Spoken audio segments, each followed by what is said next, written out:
ஆண்டினர்களே, ஈரானிய செய்தி கொண்டு வெளிவந்திருக்கின்றது.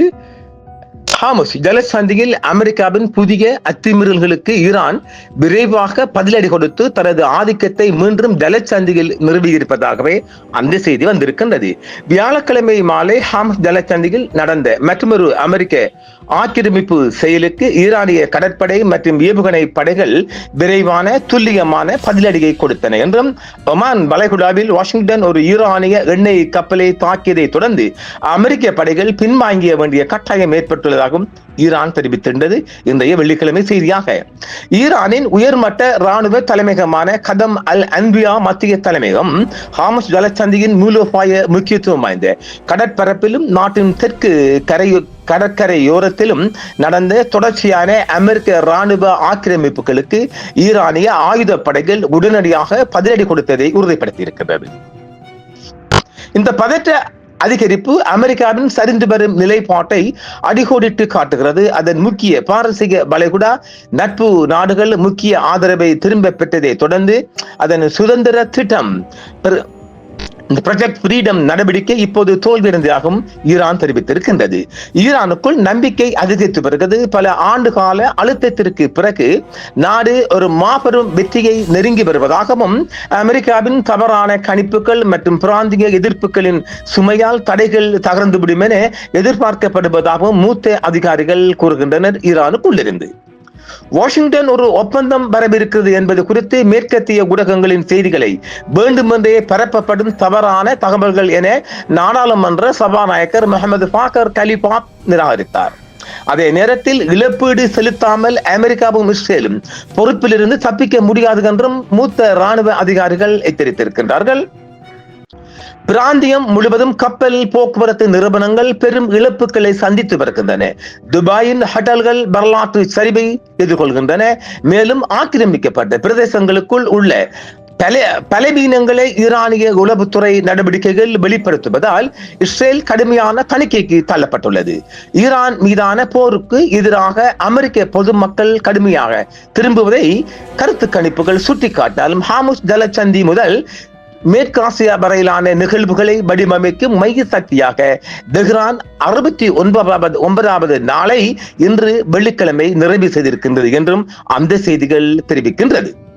போரின் 69வது நாளான போர் நிறுத்தத்தின் 30வது நாளில் நிகழ்ந்த முக்கிய முன்னேற்றங்கள் ஹாமஸ் ஜலசந்தியில் அமெரிக்காவின் மற்றொரு ஆக்கிரமிப்பு நடவடிக்கைகளுக்கு ஈரானிய கடற்படை மற்றும் ஏவுகணை படைகள் விரைவான துல்லியமான பதிலடி கொடுத்தன. இதனால் எதிரி படைகள் சேதமடைந்ததை தொடர்ந்து பின்வாங்க வேண்டிய கட்டாயம் ஏற்பட்டது என அறிக்கைகள் தெரிவிக்கின்றன. ஒமான் வளைகுடாவில் ஈரானிய எண்ணெய் கப்பல் மீது அமெரிக்கா நடத்திய ஆத்திரமூட்டப்படாத வான்வழி தாக்குதலை தொடர்ந்து ஜலசந்தியில் தாக்குதல் நடத்திய படைகள் மீது ஈரான் கடுமையான ஏவுகணை தாக்குதல்களை நடத்தியிருக்கின்றது. ஹாமஸ் ஜலசந்தியின் மூலோபாய முக்கியத்துவம் வாய்ந்த கடற்பரப்பிலும் நாட்டின் தெற்கு கரையோரங்களிலும் அமெரிக்கா நடத்திய தொடர்ச்சியான ராணுவ ஆக்கிரமிப்புகளுக்கு ஈரானிய ஆயுத படைகள் உடனடி பதிலடி கொடுத்ததாக கதம் அல் அன்பியா மத்திய தலைமையகத்தின் செய்தி தெரிவிக்கின்றது. ஹாமஸ் ஜலசந்திக்கு அருகில் செயல்பட்ட எதிரி படைகளுக்கும் ஈரானிய ஆயுத படைகளுக்கும் இடையே நடந்த கடுமையான துப்பாக்கி சண்டையின் போது ஈரானின் ஹெஸ்ன் தீவில் உள்ள பஹ்மான் கப்பல் துறை மீது தாக்குதல் நடத்தப்பட்டதாக செய்திகள் தெரிவிக்கின்றன. எதிரிகளுக்கு எதிரான தனது மாபெரும் வெற்றியை ஈரான் விரைவில் கொண்டாடும் என்றும், ஈரான் தேசத்தின் மீது விதிக்கப்பட்டிருந்த தடைகள் நீக்கப்படுவதால் பல ஆண்டுகால அழுத்தம் சேதத்திற்கு பின்னுக்கு தள்ளப்படும் என்றும் முதல் துணை ஜனாதிபதி முகமது ரஸா அரத் கூறியிருக்கின்றார். தெஹ்ரானுக்கும் வாஷிங்டனுக்கும் இடையே விரைவில் ஒரு உடன்பாடு எட்டப்படவிருப்பதாக கூறப்படும் செய்திகளை அவை தவறானவை என்றும், அமெரிக்காவிலிருந்து உருவாகும் தொடர்ச்சியான போலி ஊடக கதைகளின் ஒரு பகுதி என்றும் கூறி நாடாளுமன்ற சபாநாயகர் கலிபா எச்சரிக்கை தெரிவித்திருக்கிறார். அவைகளை மறுத்தும் இருக்கின்றார். நேற்று அதிகாலையில் ஏற்பட்ட அபாயகரமான தோல்வி அமெரிக்க ஜனாதிபதி டொனால்ட் ட்ரம்ப் தனது சுதந்திர திட்டம் என்று அழைக்கப்படும் திட்டத்தை திடீரென நிறுத்தும்படி கட்டாயப்படுத்தியது என்றும் பாராளுமன்ற சபாநாயகர் ஆலோசகர் மெஹதி முஹம்மதி தெரிவித்திருக்கின்றார். இஸ்லாமிய குடியரசுக்கு எதிரான போரை முடிவுக்கு கொண்டு வருவதற்கு வழிவகுக்கும் வகையில் அமெரிக்காவும் ஆஸ்திரேலியா ஆட்சியும் ஈரானிய தேசத்தின் உரிமைகளை அங்கீகரிக்க வேண்டும் என்று ஈரானின் பாதுகாப்பு அமைச்சகத்தின் செய்தி தொடர்பாளர் பிரிகேடியர் ஜெனரல் ரஸா தலாயினிக் தெரிவித்திருக்கின்றார். ஈரானின் துறைமுகங்கள் மற்றும் கடல்சார் அமைப்பு மூலோபாய முக்கியத்துவம் வாய்ந்த ஹார்முஸ் ஜலசந்தி மற்றும் அதை சுற்றியுள்ள பிராந்திய நீர்நிலைகளில் பயணிக்கும் வர்த்தக கப்பல்களுக்கு கடல்சார் சேவைகள், தொழில்நுட்ப உதவி மற்றும் மருத்துவ ஆதரவை வழங்க முழுமையாக தயாராக இருப்பதாக அறிவித்துள்ளது. இந்த வார தொடக்கத்தில் ஹார்முஸ் ஜலசந்தியில் தென்கொரியாவுடன் தொடர்புடைய பனாமா கொடி ஏற்றிய HMM மரு என்ற சரக்கு கப்பலை குறிவைத்து நடத்தப்பட்ட வெடி விபத்தில் தங்களுக்கு தொடர்பு இருப்பதாக வெளியான செய்திகளை சியோலில் உள்ள ஈரான் தூதரகம் திட்டவட்டமாக மறுத்திருக்கின்றது. அது அமெரிக்கா அல்லது அதன் நேச நாடுகள் செய்திருக்கலாம் என்றும் சொல்லப்படுகிறது. அது இஸ்ரேல் மேல் அந்த குற்றம் சுமத்தப்படுகிறது.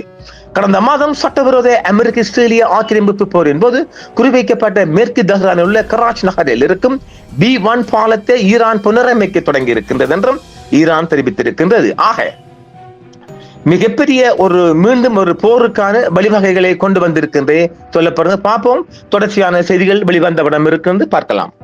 என்றும் உங்களுடன் சன்ரைஸ் இந்தியா டிவி சப்ஸ்கிரைப் பண்ணுங்கள், பெல் பட்டனையும் கிளிக் செய்யுங்கள். உங்கள் ஆதரவே எங்கள் சேவை. ஆதரவு தாருங்கள், அரவணைப்போம். மறக்காம சர்ப்ரைஸ் பண்ணுங்க. Thank you.